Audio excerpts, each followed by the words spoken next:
لا إله إلا أنت سبحانك إني كنت من الظالمين. السلام عليكم ورحمة الله وبركاته. أبولي وانكي بركم لما في دقدمي لما مجاسي غرا كان أبوسو نيادتو غرا أمانتي إسلاما دفتي إيغا أمانتي إسلاما دفتي نما لما تيرمتي نكا رتي قوتي سبحان الله والله بالله تالله إسا جمّا نكا قدتي erga ni jimmaa moonikaa godhatee ka'ee inni baalee kun moonikaa godhate isiin shawaadha. Eega wajjin jiraatanii amma barbaadanii wajjin waan barbaadan ta'anii kaanii gurbaanni baalee hubbuu riskiin dallaa jedhee amma intala kan biraa qiwu godhee abbaafatee jira. Amma kunoo jireenyi sii gadda ta'ee boo'icha ta'e jecha ansin beekuu jedhe ateenyu jedhe siluma haraamaan jiraataa jirraa haraaman toobadhee jedhe isiin immootu boo'uu jammartee jechaadha. Mucaan jimmaa ni kaarraan buune. Ashamaa arga fuunee nagaan siniif haa baay'atu. Hordoftoota alamtuuf nagaa keessanii ani nagaa kooti obboleettiin keessanii baga nagaa qabaattanii siniin jedha haala mijataa keessan jiru garuu viidiyoo isin hojjechuu barbaade. Mee warroonni mana koo haaraa dhuftan laayikii godhaa sabiskiraayib godhaa sheerii illee gochuu hin dagatinaa.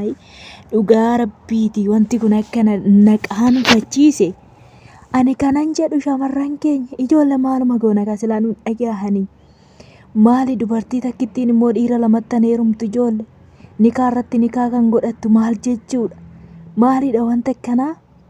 Ani keessumaayyuu dhugaa waaqayyoon amantii islaamaa nan jaaladha.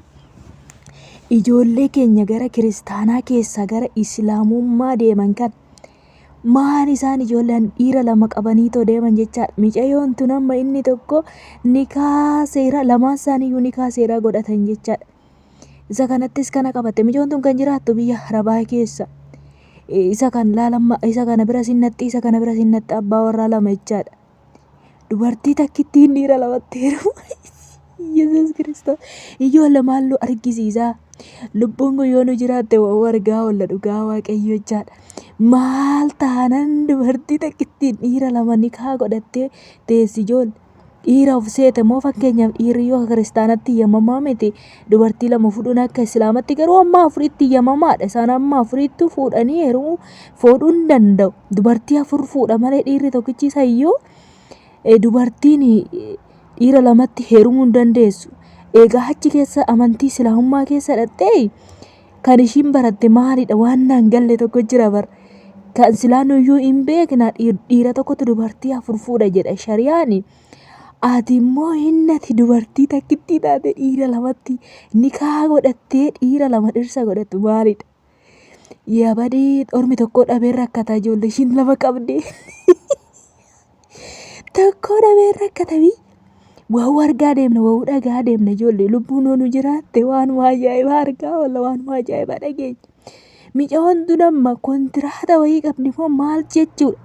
Isa iyyuu immoo sheekota ta'eef bar tokko sheekota ta'eef ka tokko immoo akkaataa san beeku garuu lamaanuu ni kaadha. Tokko ofirraa buustee tokkotti maanamni amma lamaan isaaniitu tokko godhanii ishii gatan jechaadha. Tokko baaleedha tokko jimmadha. Ishiin immoo shawaadha hambo bahetti. Laa ijoollee bareedduu yaa rabbii kiyyaa maaluu argisiisa ijoollee dhugaa waaqayyo innaa akkasittiin micoon tun jechaadha. Amma kunoo siqaayii argite kan mana madaamii keessatti harka duwwaatti haftee lachuuyyuu gatanii inni warra jimmaas sin barbaadodheeni inni warra baalees sin barbaadodhe amma isa tokkicha bira jirti isa jimmaa bira jirti jechaadha. Inni sin barbaadodhee warratee xobishii godhe. Ani nikaa akkanaa hin barbaadu niitii kiyya miteedhe jechaadha. Amma gara itti goortu dhabdee waataa jirtiin boos lubbuu ishii balleessitee borumoo gara keenya dhufti kaa maal goona kaa ijoollee dhugaa waaqayyo dubartootuma kan ijoollee dubartoonni kun maaluman jedhe bar ani maaluma sammuu dhumti maaf orjinii nama ta'a waan manaa ba'aniif dagatanii waan biyyaa deemaniif dagatanii biyya ormaa keessatti dhiira walirratti hoggaa nikaa godhatan. Inna warri tokko dhabne hiriira nagaa ba'anna yaa shamarran keenya.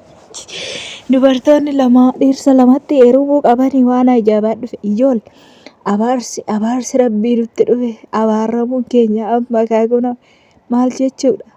Maaluma arginaa jiran ijoollee mucaa bareedduu kanatti hamma ijoollee maqaa balleessu moo dhuguma እና waasana galuu deebar post share godhatu la maqaashi fudhatanii deemanii maqaan dubaraa kun yaada beektu mitire intolu maqaa keenya waanuma xiqqoo yoo nurratti argan ishuma fuudhanii waarratanii sab godhanii to deemanii nu balleessu.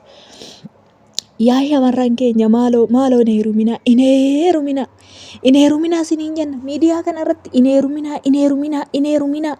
heerumina ani wannumti kan na dhibe keessa ani onlaayiniidhaan nikaa wal hidhatan ani onlaayiniidhaan wal fuudhan kun maalidha waan ajaa'ibaati kun maaluma onlaayinii wal fuudhuun kun dhugaa waaqayyo wannumti onlaayinii kun onlaayinuma diiga onlaayinii fide miti onlaayinuma sirraa diigachaadha maali galtanii biyya keessanitti hin godhattanii mijattiin tun amma Baalee fi Jimma qabde yoo Baalee ji'a tokko turte Jimma immoo ji'a tokko turte maatii biran deemattee jechaadha kaamarree amma ishiin biyya arabaarti war hin galle hin boossi hoottan hiqettee boossi kino hiqettee boossi maalifiini tokkotti namni jechaadha lamaan isaaniiyyuu gataniiru mica'oo kana.